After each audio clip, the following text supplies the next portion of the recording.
नौटंकी आणि खोटारडेपणा आपल्याला नकोय।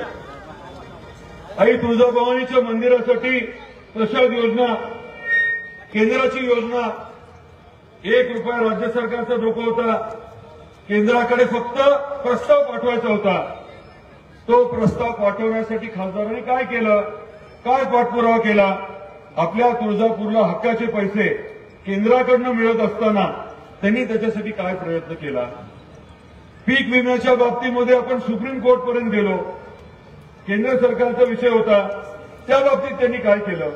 हे प्रश्न मूलभूत आहेत। आता आपल्याला काय करायचंय? मोदी साहेबांच्या पाठीशी खंबीरपणे आपल्याला उभं राहायचंय। आपल्याला असा खासदार पाहिजे जो मोदी साहेबांना साथ देईल, असा खासदार पाहिजे जो ताकदीने आपल्याकडे निधी आणेल, असा खासदार पाहिजे जो मोठ्या योजना आपल्याकडे आणेल। आणि त्यामुळे येणाऱ्या 7 तारखेला आपल्याला खूप विचारपूर्वक निर्णय घ्यायचा आहे। आदरणीय मुख्यमंत्री एकनाथरावजी शिंदे साहेब, आपले उपमुख्यमंत्री देवेंद्रजी फडणवीस साहेब आणि आपले दुसरे उपमुख्यमंत्री अजितदादा, आदरणीय अजितदादा पवार साहेब, या सर्वांच्या मार्गदर्शनाखाली महायुतीचं सरकार आता चाललंय। राज्यामध्ये आपलं महायुतीचं सरकार आहे, केंद्रामध्ये मोदी साहेबांचं सरकार आहे। आता येणारं केंद्राचं सरकार कोणाचं राहणार आहे? फिर एक बार सगळ्यांना स्पष्टपणे माहिती आहे।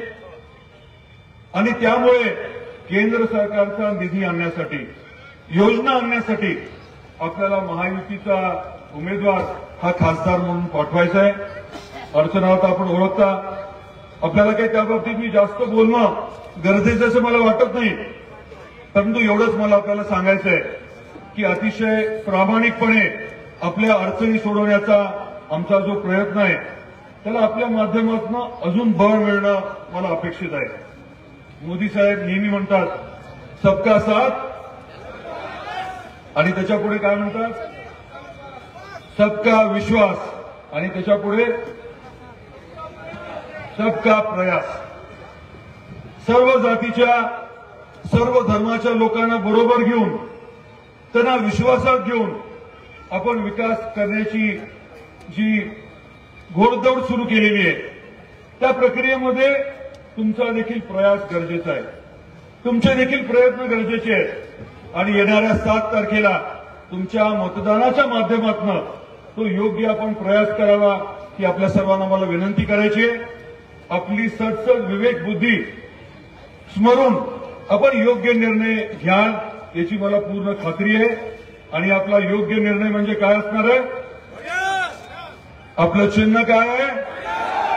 आपल्या सर्वांना माझी हीच विनंती आहे की घड्याळाच्या समोरील बटन दाबून आपण महायुतीच्या उमेदवारांना प्रचंड बहुमताने निवडून द्या। आपली सेवा करण्याची, ताकदीने आपल्या भागामध्ये विकास करण्याची संधी द्या, हीच विनंती करतो आणि थांबतो। जय हिंद, जय महाराष्ट्र।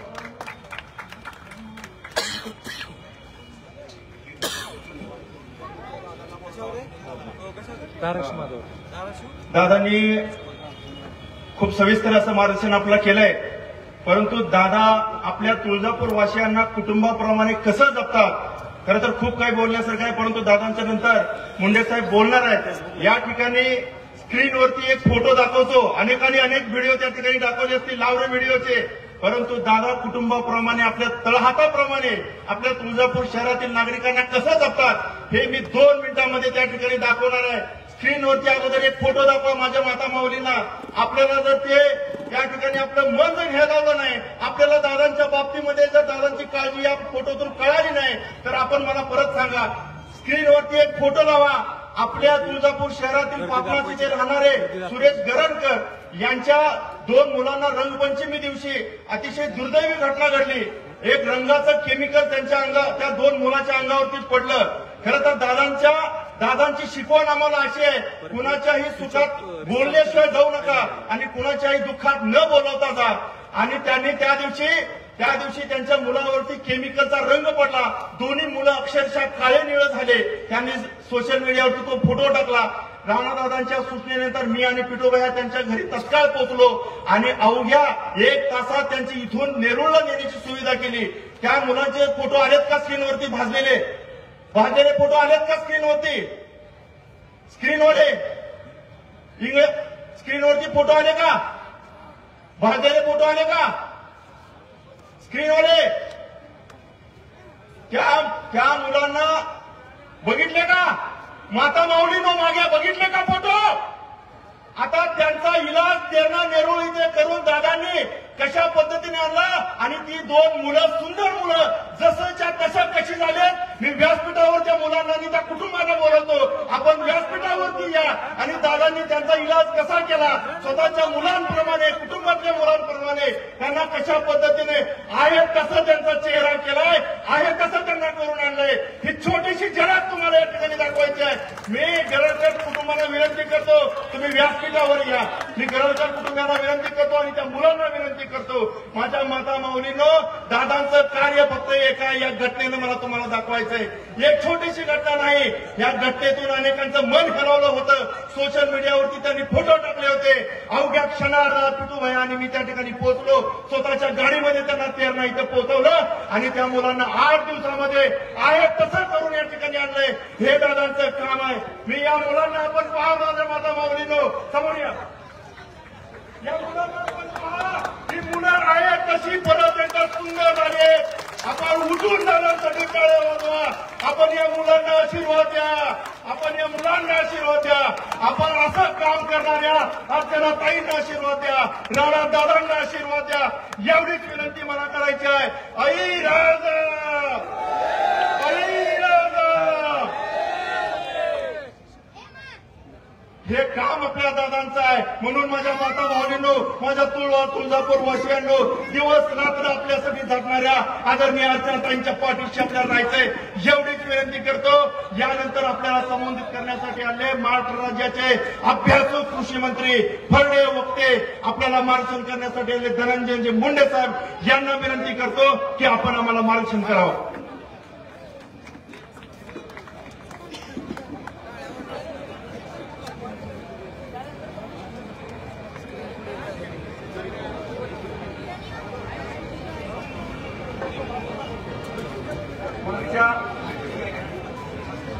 मागे बसलेल्या माता माऊलीला विनंती, आपण बसून घ्या.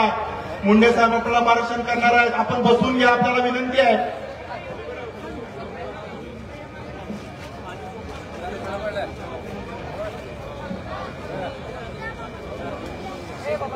धाराशिव लोकसभा मतदारसंघाच्या महायुतीच्या उमेदवार सन्माननीय सो अर्चनाताई राणादादा पाटील यांच्या प्रचाराच्या निमित्तानं आई तुळजाभवानी होत असलेल्या या जाहीर सभेला उपस्थित या भागाचे लोक, राणादादा पाटील, माननीय सुनीलजी चव्हाण, महेंद्रजी दुर्गुडे, अनिलजी खोचरे, शुभम कदम, अमरराजे कदम, अर्चनाताई गंगने, बबलू सूर्यवंशी, विक्की घुगे, संतोष बोबडे, अमित शिंदे, व्यासपीठावर महायुतीचे भारतीय जनता पार्टी, राष्ट्रवादी काँग्रेस पक्ष, शिवसेना, मनसे, रिपाई, रासप सर्व घटक पक्षाचे सन्माननीय नेते आणि याच्या या विशाल जाहीर सभेला प्रामुख्याने उपस्थित असलेल्या सर्वाधिक संख्येने माझ्या मायमाऊला, वडीलधारी मंडळी, उत्साहात असलेल्या माझ्या तरुण भावांनो आणि इथं उपस्थित पत्रकार मित्रांनो,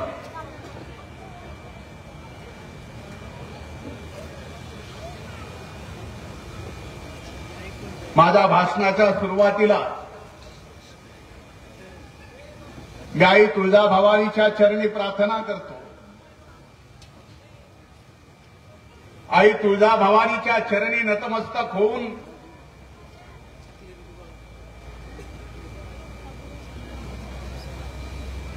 येणाऱ्या 7 तारखेला या धाराशिव लोकसभा मतदारसंघातील मायबाप जनतेला या भागाचं खासदार म्हणून अर्चनाताईंना निवडून द्यावं अशी सद्बुद्धी आई भवानी या ठिकाणी देवो ही ईश्वर चरणी प्रार्थना करतो, तुळजा भवानी चरणी प्रार्थना करतो. खरं तर राणादादांनी भाषणात मुद्दे मांडताना सांगितलं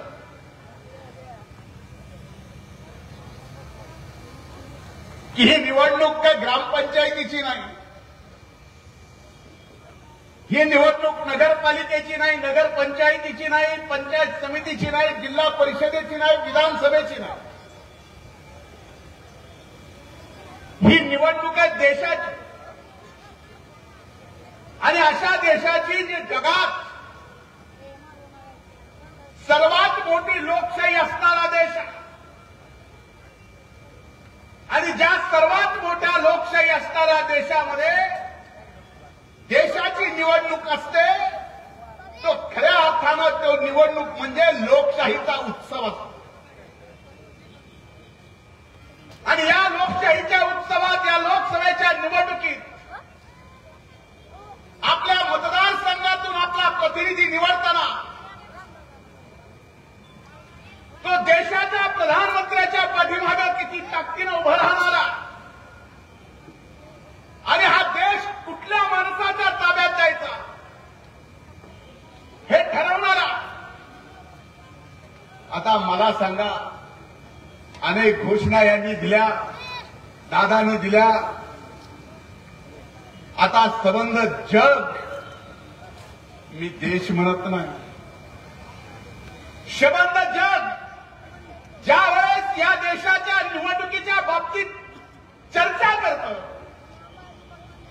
तर आपल्या देशातली मायबाप जनता तर म्हणते अबकी बार 400 तीसरी बार आपकी बार. हे फक्त देशात नाही तर जगामध्ये चालू आहे. मग मला सांगा, जर देशाच्या मायबाप जनतेने निवडणूक चालू असतानाच या देशाचं तिसऱ्यांदा प्रधानमंत्री कुणाला करायचं याचा निर्णय मतदानाच्या अगोदरच केला असेल आणि तिसऱ्यांदा या देशाचं प्रधानमंत्री आदरणीय प्रधानमंत्री मोदी साहेबांनाच करायचं असेल हे ठरवलं असेल तर मग धाराशिवच्या मायबाप जनतेनी खऱ्या अर्थानं आपल्या जिल्ह्याचा विकास करण्यासाठी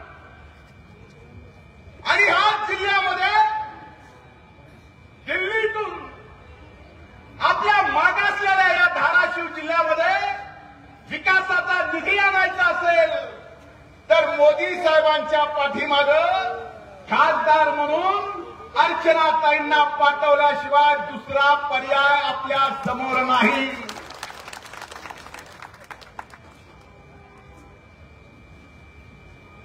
मी आभार मानतो दादा आपले आणि आई भवानीच्या समोर ज्या चौकामध्ये भाषण होतंय त्या चौकामध्ये अनेक मान्यवर महाविकास आघाडीच्या नेत्यांची सुद्धा भाषण. मी आभार यासाठी मानतो की 2019च्या निवडणुकीचा निकाल विधानसभेचा लागत होता. निकाल लागला त्यावेळेस युती म्हणून लढणाऱ्या भाजप आणि शिवसेनेला या राज्यातील जनतेने बहुमत दिलं आणि बहुमत दिल्यानंतर जे काही प्रकार घडला त्या उभ्या महाराष्ट्राने पाहिला. जे व्हायचं नव्हतं ते झालं. त्याच्यामुळं सर्वात मोठं जर या महाराष्ट्रात कुठलं नुकसान झालं असेल तर मागच्या 7-8 दिवसामध्ये उरलेल्या तुटपुंजा शिवसेनेचे जे काही कार्याध्यक्ष म्हणून इथं येऊन सभा करून गेले, त्यांच्या प्रत्येक भाषणात कुलस्वामिनी तुळजाभवानीचं नाव असतं. 2.5 वर्ष ते मुख्यमंत्री होते आणि दुर्दैवानं त्यांच्या मंत्रिमंडळात 20 लोक होते. पण 2.5 वर्षात प्रत्येक महाराष्ट्रातल्या सभेत आई तुळजाभवानीचं नाव घ्यायचं आणि ज्या वेळेस आई तुळजाभवानीचा प्रस्ताव प्रसाद योजनेमधून केंद्राकडे पाठवायची वेळ आली, त्यावेळेस मात्र आई तुळजाभवानीचा यांना विसर पडावा. आई तुळजाभवानीचं नतमस्तक होऊन आता भवानी माता जे काय करायचंय ते यांचं कर. यामुळे मी दिलगिरी व्यक्त करतो आणि आभार यामुळे मानतो की 1 वर्ष झालं महायुतीचं सरकार आलंय. आज सरकार आल्या आपण आई तुळजाभवानीच्या या मंदिराच्या आणि शहराच्या विकासासाठी 1100 कोटी रुपयाचा निधी या ठिकाणी आणला. मी मनापासून आपले आभार मानतो. याचे आशीर्वाद आई तुळजाभवानी तुम्हाला दिल्याशिवाय राहणार नाही, हे निश्चित आहे. हे लोकसभेलाही मिळणार आहे. विधानसभा तर आणखी लांब आहे. दुर्दैवाची गोष्ट दुसरी, जी खऱ्या अर्थानं इथल्या विद्यमान खासदाराची जबाबदारी होती, विद्यमान खासदाराची जबाबदारी होती. अरे मागच्या 2014च्या त्या काळामध्ये मोदी साहेब प्रचाराला आले. रेल्वेला जोडून देण्याच्या संदर्भामध्ये एक साधं पत्र तुम्हाला 10 वर्ष खासदार म्हणून या तुळजापूर नगरीला रेल्वेच्या नकाशावर आणण्यासाठी एक पत्र देता आलं नाही. एवढंच नाही, 2.5 वर्ष माननीय उद्धव ठाकरे राज्याचे मुख्यमंत्री असताना 1 रुपयाचा निधी याच्यासाठी राज्य सरकारने तरतूद केला नाही. एकदा का आई भवानी कोपली र कोपली बाबा, भल्या भल्याचं नीट करतीये. आणि ज्यांनी ज्यांनी आई भवानीच्या साक्षीनं हा खोटारडेपणा केला, त्याच्या पाठीमागं त्या आई भवानीचा कोप लागल्याशिवाय राहणार नाही, हे मात्र निश्चित आहे. या देशाच्या निवडणुकीमध्ये चाललंय का? आज इंडी नावाची एक आघाडी मोदी साहेबांच्या महायुतीच्या विरोधात, एनडीएच्या विरोधात, ही अशा प्रकारची निवडणूक आहे की या निवडणुकीमध्ये मोदी साहेबांना प्रधानमंत्री म्हणून होऊ द्यायचं नाही. याच्यासाठी 1 नाही, 2 नाही, 10 नाही, 20 नाही, 30 नाही, 33 पक्ष संबंध देशातले फक्त मोदी साहेब देशाचे प्रधानमंत्री नको म्हणून आज मला अभिमान वाटतो या ठिकाणी सांगायला. एकीकडे भारतीय जनता पार्टी आणि एनडीए जे या ठिकाणी सर्वच्या सर्व लोकसभा मतदारसंघामध्ये निवडणूक लढते. भारतीय जनता पार्टी घोषणा केली आहे, महायुतीनं घोषणा केली आहे, एनडीएने घोषणा केली आहे अब की बार 400 पार. आणि विरोधामध्ये आता विरोधातले इथले जे उमेदवार आहेत, जे किती जागा लढवायले, खुद काँग्रेस संबंध देशात फक्त 240 जागा लढवत्या. इथं उद्धव ठाकरेची सेना काहीतरी 11 जागा लढवत्या. इथं काँग्रेस किती 11 जागा लढवती हे आपल्याला माहिती आहे. याचा अर्थ एवढाच आहे की भारतीय जनता पार्टी, एनडीए, राष्ट्रवादी काँग्रेस, शिवसेना एकत्रित येऊन 400 पारचा विचार करतीये आणि काँग्रेस मात्र अब की बार जम गया तो 50 के पार.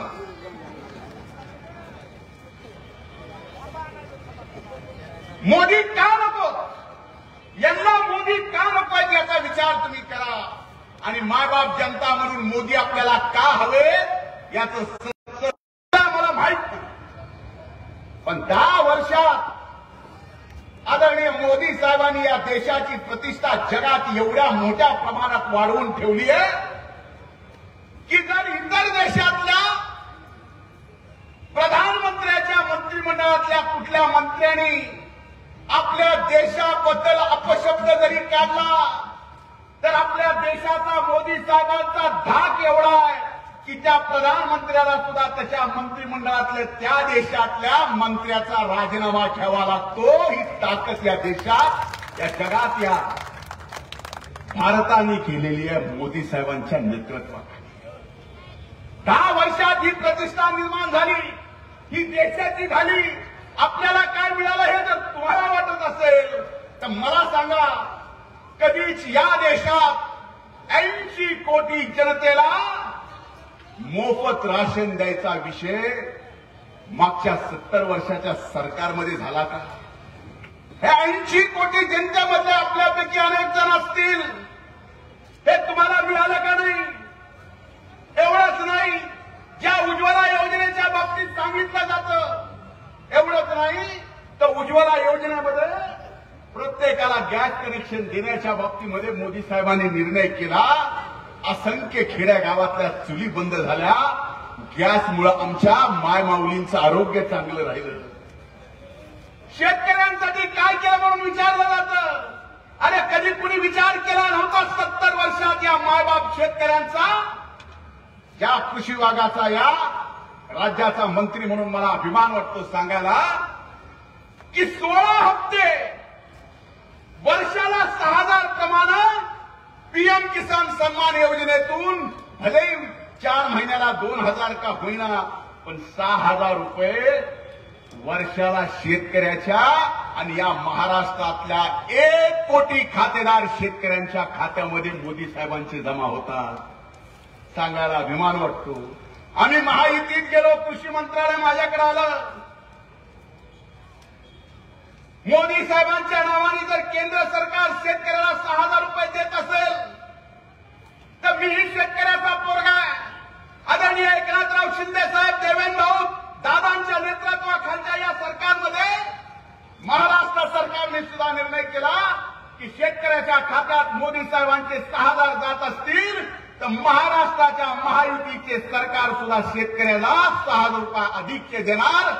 वर्षाला 12,000 रुपये शेतकऱ्याच्या खात्यात ह्या 10 वर्षात मोदी साहेबांनी दिले. याच्या अगोदर कोणी दिलं? मग आपल्याला मिळालं नाही.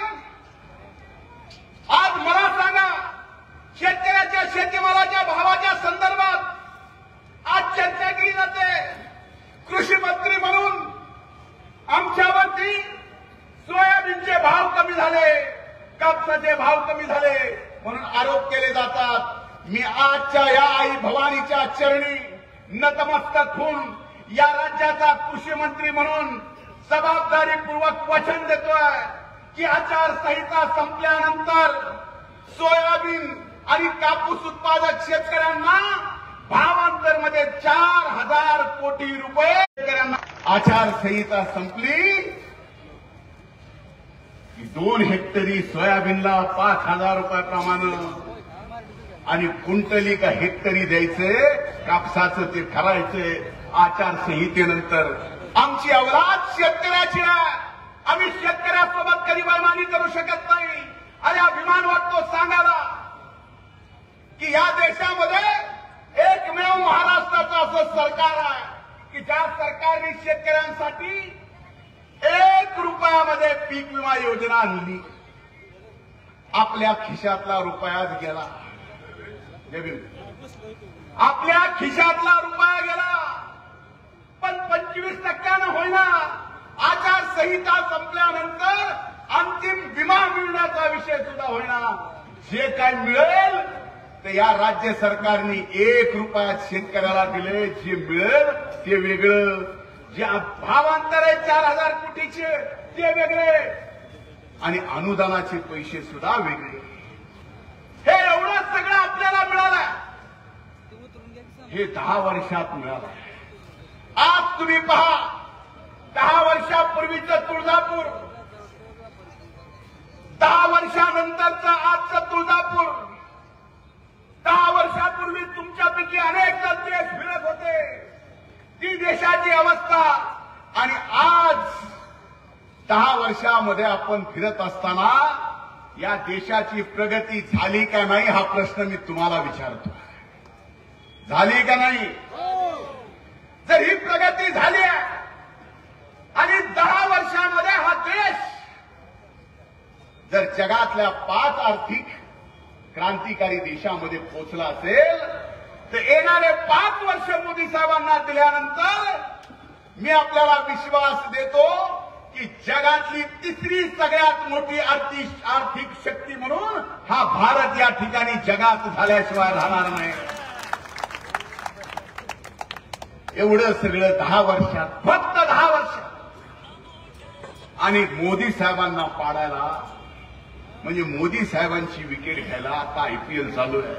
मी सहज कल्पना करत होतो की असा प्रकार निवडणुकीत चालू आहे की मोदी साहेब बॅटिंग करायला आहे, समोर 11 फिल्डर असते, एक विकेट कीपर आणि बॉलर सोडला तर 9 जण राहिले.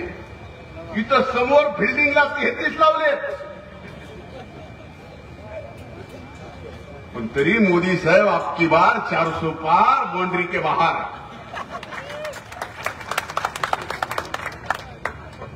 त्यामुळे मोदी साहेब जर निश्चित येणार असतील आणि हे जर देशाने ठरवलेलं असेल, तर माझा प्रश्न हा आहे की ज्या इथल्या विद्यमान खासदारांनी वारंवार धाराशिवच्या मायबाप जनतेला फसवलं, आई तुळजाभवानी मातेला फसवलं, एवढंच नाही तर या धाराशिव जिल्ह्यातील माझ्या असंख्य तरुण भावांना फसवलं.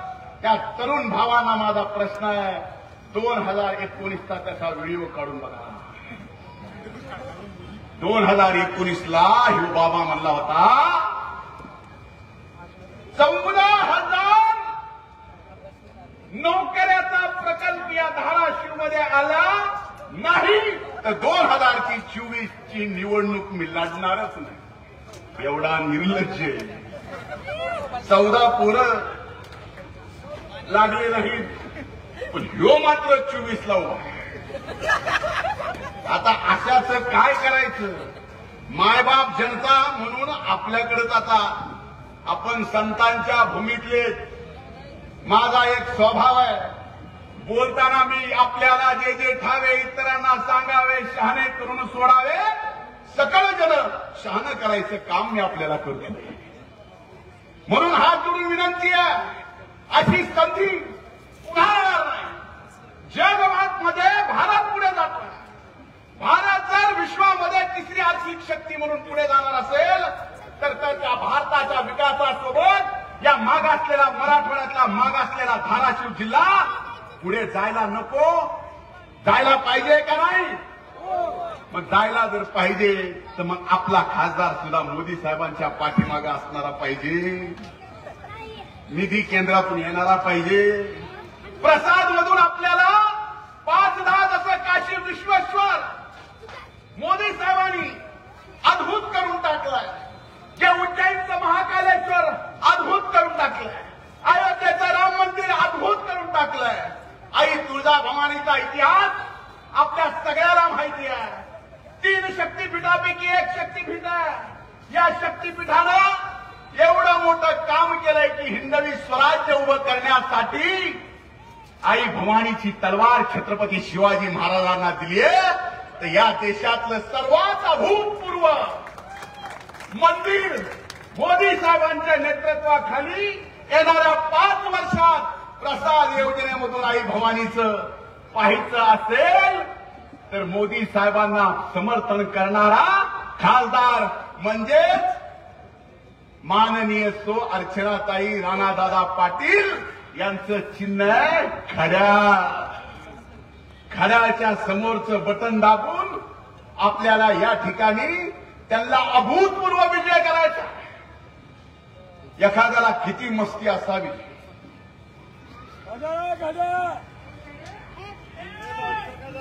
एखाद्याला किती मस्ती असावी हे मला इथं उद्धव ठाकरेंच्या सभेमध्ये इथले उमेदवार जे त्यांच्या पक्षाचे उभे भाषण करताना बोलले,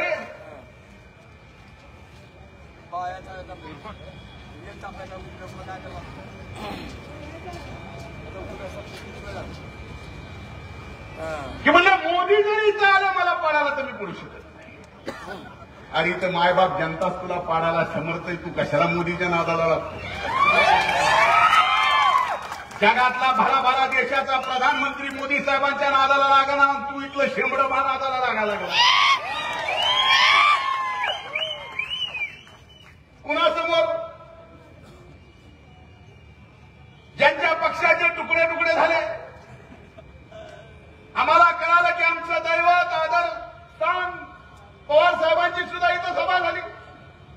मला या दोघांचा मेळच कळत.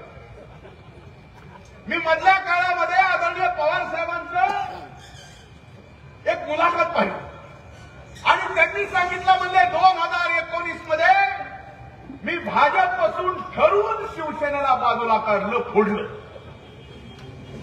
ठरवून फोडलं, ह्यांनी फोडलं संस्कार. आता भाजपने उद्धव ठाकरेची अख्खी सेना फोडली म्हणजे आम्ही काय झालो?